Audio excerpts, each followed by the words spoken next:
Morning, chaps. It's me, Obli.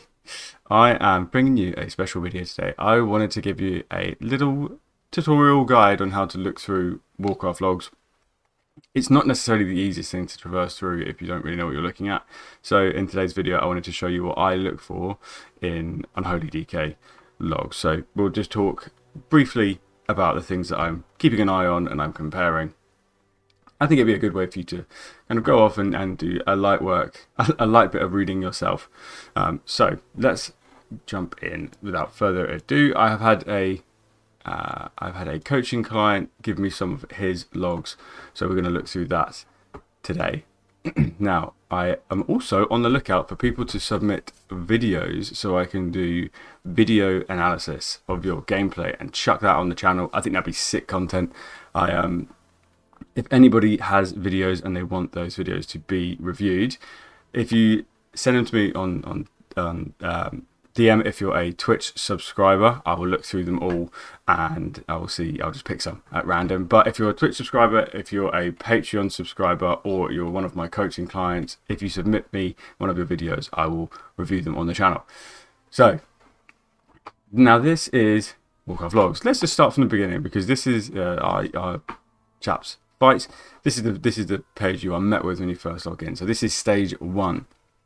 Now I'm logged in, and so I can pick all of my characters here. My main DK isn't actually Obli, funnily enough, it is Obble. So I can click on Obble and then I can see what logs I've got at the moment. It's looking pretty barren for somebody in a cutting edge guild on Laura, because I was on holiday, so I never even got to kill any of these mythic bosses. How funky. However, if I wanted to, the best fight that I look at when it comes to if somebody's rotation is good, is always Voracious, because it's a single target. There's nothing really you have to worry about. There's no additional mechanics that really get in the way of you doing damage. However, if you do have to go away for the gripping of blister creeps, you can tell in the log. So it's not too difficult to find that out. Things like Chimeras, things like Imperator version, a lot of the DPS when you do pass really highly comes from just being able to smack the ads for longer than everybody else, because if your guild kills them really fast, you're not really going to pass very well, and then people think they're doing very bad. But then you look at the rotation, you can see that actually they're doing great. It's just that they never have any ads to kill. So let's jump in. Our chap has sent us Imperator and has sent us Fallen King, so we'll look through those. So Imperator version. Now this is him here, Necrometer. So first thing I always want to look at is summary. Summary will show you gear. Now he got to this page by just clicking literally Imperator and then choosing one of his passes there. This will bring up this page, and then you can go through and look at everything.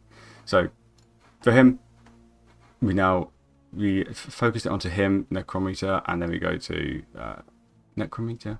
Then we go to summary. Now summary is going to show me stats, it's going to show me gear, it's going to show me talents. This is really important. So for example, if I don't agree with his build, then I'll be able to see which points he's put in here. Personally, I wouldn't go for Infected Claws on this one. I would go for Morbidity. Sorry, I would only go Infected Claws if I'm going Morbidity. Because I'm not going up Morbidity here, I would probably go Ghoulish Frenzy instead. So you either pair Infected Claws and Morbidity together, or you go Ghoulish Frenzy. I can also see the gear that he's wearing. As for the gear, item level is a little bit behind. We have some low nectars here. You should really have the Heroes Trove nectars for doing 6 battleground training grounds. That is way better than the one that you've currently got, because you have too much crit. You've got loads of crit, you don't have enough mastery. Getting that necklace would A, be an item level jump, but B, also spread your stats a little bit better. As for embellishments, chap is wearing good embellishments, grafted weapon. Yeah, nothing really much else. There are some stat changes that we really want to make here, but this isn't the worst set of gear I've ever seen. So yeah, the main thing here is crit and mastery. Crit and mastery really want to go in tandem together. So for him to have so much crit and not enough mastery is not great. And the next thing I'll look at is damage done. Now, Putrefy cast is a big one, because you really don't want to be casting Putrefy very often. You are only casting Putrefy immediately after your Soul Reaper. So you do Dark Transformation and Soul Reaper. If you need to spend some runic power so that the Putrefy won't overcap your runic power, then just spend that, do 1 global doing that, and then Putrefy afterwards. However, it should really be Dark Transformation, Soul Reaper, Putrefy, or Dark Transformation, Soul Reaper, Runic Power, Putrefy. Then you don't touch Putrefy at all until your next 45-second window, because you can perfectly recover Putrefy charges that way. So definitely do that. You all want to focus 3 charges of Putrefy in your Dark Transformation window, because your Dark Transformation windows are the points in which you're doing the most amount of damage with Putrefy, with Magi, with the Mastery and Haste and everything, every bonus that Putrefy can give you. Then, so when I'm looking at cast, I want to see a low amount of cast. This is good. I am seeing a low amount of cast, but are they actually casted in the right position? I don't know. We will find out. And then I'm looking at pet, just making sure that things like Sweeping Claws are actually turned on. If your pet damage is low, it might be because Sweeping Claws is turned off, which has happened to a few people before. Then I'm also looking at Scourge Strike cast as well. I want to just make sure that this number is high. For a almost 5-minute fight, this number is actually not too bad. 111 cast of Scourge Strike, so he's doing well there. Dreadplague damage, that I want to see if that's low or high. This is this is okay. This is not necessarily super high damage, but it's also not very low damage, meaning that he might be decent at keeping up Dreadplague, but we will see that later. Then we have Necrotic Coil, and I like to see the cast of Necrotic Coil here too, but also average hit. So Necrotic Coil should hit like a truck. Necrotic Coil not hitting super hard is a bit of a red flag, and I'm like, I wonder why. This could be because you're not summoning enough mages during your army, meaning you could be spending your Putrefys at the wrong time. But also, you roughly want to you feel good if you have about 10 Runic Power spender casts per army. That's how you know you've churned out a good amount of them. But you do want to kind of front load them when all your mages are up, because that's when Necrotic Coil and Graveyard do the most amount of damage, because every mage you have increases the damage of Necrotic Coil and Graveyard. So we can get 1, 2, 3, 4 bursts off here, meaning, and Necrotic Coil is at 41. That's decent. However, his cooldowns are a little bit misaligned. So he's using his cooldowns to get the most amount of cooldowns. However, they're not necessarily in the right positions, because the biggest influx of DPS you can do is having your cooldowns alongside the adds. You are going to miss the adds here no matter what. Nothing you can do here, because the adds spawn at around about 45 seconds to a minute. You can do a Dark Transformation, but you're not doing an army. The next time the adds then spawn is around about 2 minutes. 2 minutes 15-ish, something like that. So if you use Dark Transformation on cooldown, but you push your army back by 1 whole set, you actually get a much better value. However, that being said, that means you pop at 0, pop at 215. We would now need to pop at 345 again for our next one, but he would probably lose 1 burst, because now he needs to pop again from 345 even. 345, 1 minute, 515. So he's going to lose a burst. He's going to lose 1 burst. However, he is going to make sure that 2 of his bursts, 2 of his army windows are alongside adds. If the fight lasted any longer, it would be great, because every single ad spawn would go, fuck off, my freaking flipping alarm clock going off. It would go alongside adds every single time when you just push it back by 1 45-second cycle. I don't know if my alarm even picked up on the mic. Maybe it did. Maybe it didn't. I don't know. Anyways, moving on. We're one taking this shit. Next, Soul Reaper cast. Soul Reapers, that's looking a little bit... We could definitely get a bit more Soul Reapage going on there. 9 is just a little bit low. Soul Reaper hits like a truck. Like 53k is really good. And when you get into the execute phase, Soul Reaper is just going to start using Putrefy for you. There's nothing you can really do about it. What I would do around Soul Reaper is generally keep it on cooldown. However, if you are about 16 seconds out, 15 seconds out from Dark Transformation, I would then begin to hold your Soul Reaper, because then if you then use your Soul Reaper, it's going to use the Putrefys that you have banked, especially because by now you should have banked 2. It's going to use that Putrefy, both those Putrefys, and now they've been used in a shitty scenario. But also you want to double up in the Dark Transformation window. You want to use Soul Reaper, bang, then Dark Transformation, wait, then bang, Soul Reaper again. So, oh yeah, I would wait for your Dark Transformation windows instead. However, that is like, if you think about it, you could have 45 seconds between Dark Transformations in your execute phase. That's only about 15 seconds, because Dark Transformation lasts about 25 seconds to 30 seconds. So there's only about 15 seconds in which you have to think about Soul Reaper, otherwise it is just on cooldown. Okay, let's have a look there. So you can see here, Infected Claw is only doing about 2.8%. If a talent point does around about 3% damage, like that's considered a good talent point. So Infected Claws here is not necessarily that bad.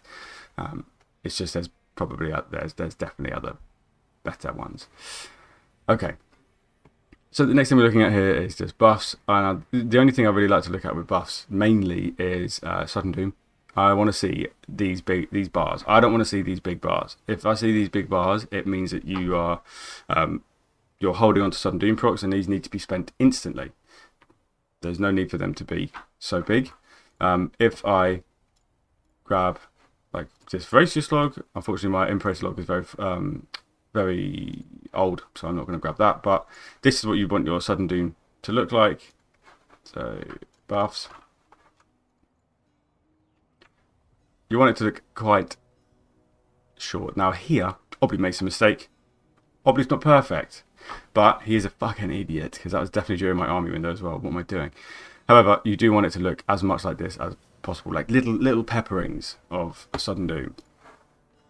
Then going back to this, there's nothing else you can really sort of look at. Festering Scythe uptime, this is the other thing you can look at with buffs here. You can also see which flask he's using, and he must certainly not be using a crit flask from now on, because that's just giving you extra crit that you don't need. However, sim yourself at the end of the day. If for some reason your sim says go a million crit, then go a million crit, you know. But realistically, shouldn't do that. Anyways, Festering Scythe, this is the buff. This is how well he kept it up, 97%. Not too bad, but he did reapply it 17 times in a less than 5 minute fight, which is not really something you actually need to do. In a 4 minute fight here, I did 11 refreshes of Festering Scythe. So if you add about a minute on, you're probably adding about 20% on. Should really only be doing, well, 1 minute. We can do the maths because Festering Scythe lasts 25 seconds, and if the fight is 1 minute longer, he should only really have done 2 more scythes. So 13 scythes as opposed to 17 scythes is where he'd want to be. Scythe and Strike do no damage, so you really don't want to actually do that. You want to minimise the amount of time that you're scything and striking. Okay, there's nothing else you can really look at here that's super important, that's impactful, that changes the way you play. However, I do find it interesting to look at uncategorised buffs, because you can see how many ghouls you spawned, you can see how many mages that you had up, you can see how many times your tier set procced, because you have quite a lot of putrefies that happen automatically through your Apex that you have no control over, and Blighted is a good way of seeing how many of those actually happened, because every time you press Putrefy, you obviously get the Blighted effect, so you can just take off the total amount of casts that you did, 2 for each Soul Reaper as well, take that off, and then you see how many automatic Putrefies you got. But just to put that into perspective as well, this is my Voracious log. Putrefy here cast 5 times. It did 3 million damage. You know for a fact that Putrefy is not hitting 600k every time you press it. Average hit 26k. If I cast it 5 times, that's 100k. Soul Reaper does 2 every time as well. There are 12 Soul Reaper casts. Let's just say roughly let's just say 300k from that. 425k from Putrefy is what I pressed. 2.5 million is the automatic ones. Anyways, back to here. Potion of Recklessness, which is good. That's what you want if you can make it dip into Mastery. You have got so much crit right now that this Recklessness potion is basically not doing anything good for you. Then let's have a look at debuffs. Now I want to know the debuffs that he applied to enemies. I don't want to know the debuffs that he had. So take him off, flick it to enemies, and then we'll do sources, him. And then here, so Virulent Plague, pretty decent uptime.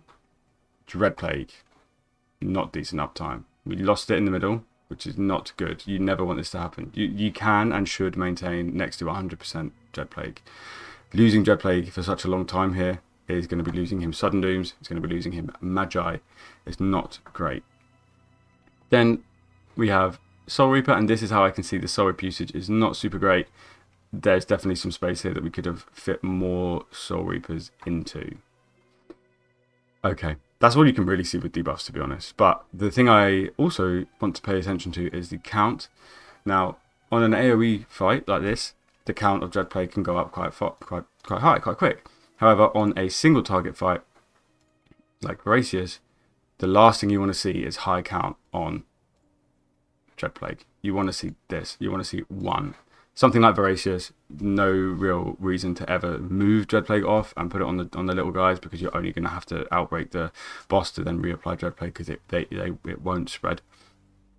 So no real point. Also, this is what Soul Reaper should look like. You want it to be lots of presses there, and then a little double press right at the end there. You can see there's a little tiny bit of space, so that I was able to do a double press. But yeah, you want it to be as minimal as possible. But that's Voracious. This is Imperator version, so there's no point really talking too much about that. Now the next thing I like to look at is resources. Now resources shows me where you are playing in terms of your runic power, the Necrometer runic power. So you should be playing quite high. You pretty much ignore runic power these days. You're kind of just spending runic power on sudden doom procs. So that wouldn't be what this graph is reflecting here.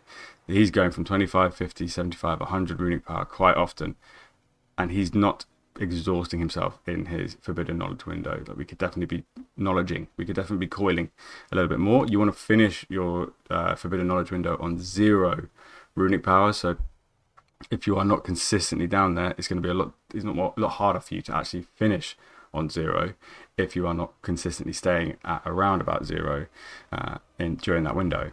However, outside of it, we're probably casting a bit too many death coils. Realistically, I know I said I wouldn't bring this one back up again, but I think it's important for you to see. Runic power should kind of you should be playing at the upper, like at the top. It then makes it really easy for you to exhaust when you do your burst, bring it back up, then play at the top. Just really spending sudden doom procs. If you have 3 or less runes, then you can go ahead and spend some runic power as well. Then down and up. So that's what it kind of wants to look like. Then next we'll look at casts. Now I like to look at CPM. I want to make sure that this chap is pressing something all the time as much as possible, and get as close to between 55 and 60 is a good number to be. So being at 56, that is a good CPM, casts per minute. This is what I'll be looking at. So then I want to move into timelines here. So timelines is really good because it's showing me what he's pressing and when. So we can see here that this open up was pretty decent. Led with an outbreak, went into strike and scythe, did Dark Transformation Army, but 2 necrotic coils, fine, not the end of the world to be honest. However, if he'd have just putrefied here, this necrotic coil would actually be a lot stronger, be 8% stronger basically. Well, it'd be more than that, because it would not only have the additional mastery, but also have the additional mage, making this one a little bit better. So if you are going to delay this 3rd putrefy cast, honestly only do it by 1 global, because then it's the rest of your coils that are missing out. Then big no here, spending his next putrefy, which is he should be saving this for the next burst window. Reapplies scythe at 20, but he applied it at 3. Reapplied it at halfway through there, so 17 seconds has gone by only. If he needed ghoul stacks, he should have just kept this strike and then just continued playing, and then reapplied this right at the bare minimum, right at 0.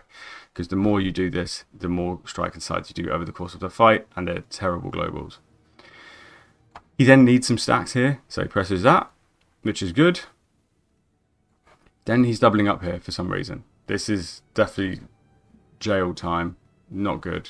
We don't want to see that ever. There's no need to do this. You ideally want to reapply your strike and scythe, or reapply scythe mainly, not necessarily strike, but scythe needs to be reapplied just before Dark Transformation, so you can spend all the globals in that window doing something that's important, doing things that actually do damage.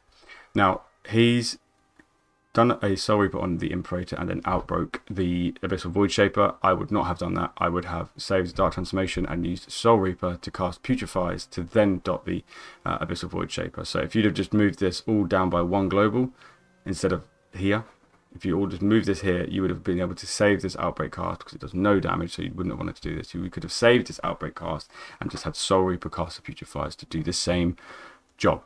No need to do that. We did another Putrefy cast here. Because it's AoE, I can understand it, but we also know that we should be armying in 1.5. Well, it's not going to be 1.5 minutes from here. It's going to be, yeah, actually, Yeah, 1.5. Sorry, yeah, we're arming from 1.5 minutes here, but we're not doing. With Dark Transformation is still 45 seconds away, so we still want to start saving putrefies. So realistically, I don't think it's a good idea to really do those putrefies there. But we have just. This is criminal. We're reapplying this far too early. We do not need to be doing that. Just because you press strike doesn't mean you need to press scythe straight away afterwards. We could have seen this here right before. It's very important to do your scythe just before army so that you can dedicate every single global within your burst to Necrotic Coil, Scourge Strike, or Soul Reaper. Here, not a good opener for our burst. Also, wrong time. We should have done this at 2:15. But you would have done this and then Soul Reaper straight away, then your last Putrefy, or spend Runic Power if you're capped, which more often than not you will be capped.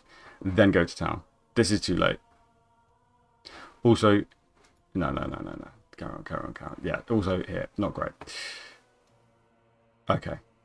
So, quite a plethora of random outbreaks that we shouldn't be doing. Don't need to do so many outbreaks here. Remember, Scourge Strike gives Virulent Plague, so if you need to infect someone with Virulent Plague, just Scourge it. If you need to move your Dread Plague for some reason, see if Putrefy will do it in your next burst. If Putrefy can't do it because your burst is not coming up, then it might be a good reason to do Outbreak on the target. However, just remember, you gain nothing from moving Dread Plague. If anything, you lose stuff because you lose ticks of Dread Plague. So you should seek to keep Dread Plague on the main target as much as possible. There's almost no real reason for you to move Dread Plague. And if Putrefy does it automatically, then you are at least in burst, which makes sense. Like you want to burst something. Then it's fine to outbreak when you go back to the boss finally to reapply it, but otherwise, don't bother. But I would have liked to have seen some execute tech here where you do that Soul Reaper here, then Dark Transformation, Army of the Dead, everything. Then wait 8 seconds, do a second Soul Reaper, and then you would have got, the boss would have been taking 20% additional damage from all of your minions for a very long time, which is really good, really effective in single target, but in AoE not so effective because it's only one target compared to like 10. Okay, so the main problem here, so literally we could have just done this Dark Transformation here, and then you would have got much better value for each of these Soul Reapers. Outbreak, definitely don't need that. So yeah, this is what I'm looking at when it comes to Warcraft logs and picking apart fights. I'm going to call it there because it's 22 minutes. That's been great. Thank you very much for dedicating your log to me. I will. I'm sending you the written log after this as well, if you do watch the video, which I'm sure you will. But I hope that helps sort of work your way around Warcraft logs as an Unholy DK. I also, you can check other fights. You can then do rankings to see where you pass. Back to analyze. But timelines, like you have these tabs which are very useful: damage done, buffs, debuffs, casts. But then timelines are super useful when you're looking at casts. Events is super useful when you're looking at buffs, and you want to see like, okay, when did certain buffs apply? These are really useful. You can see like the 2, 3, 4 there is the stack that you're at. So yeah, I hope that helps. I hope that makes traversing around this a little bit better for you. But if you are interested in having a VOD broken down, I would love for you to apply. If you're a Twitch sub, if you're a Patreon sub, just do it through my Discord. I'll see it there. So yeah, if you are interested in coaching, like face-to-face coaching, one-to-one coaching, then message me on Discord as well, so you can get a bit more of a custom experience. But if you want to just be a part of my Discord, that is in my description, guys. But if you like the video, then like the video for Christ's sake. And if you want to stay up to date with Death Knight news, then subscribe to Obly Wow. If you are not subscribed to Obly Wow and you're watching this video, what are you doing? Genuinely. Right, I'm going to go have a shower. I'll catch you in a bit. Bye.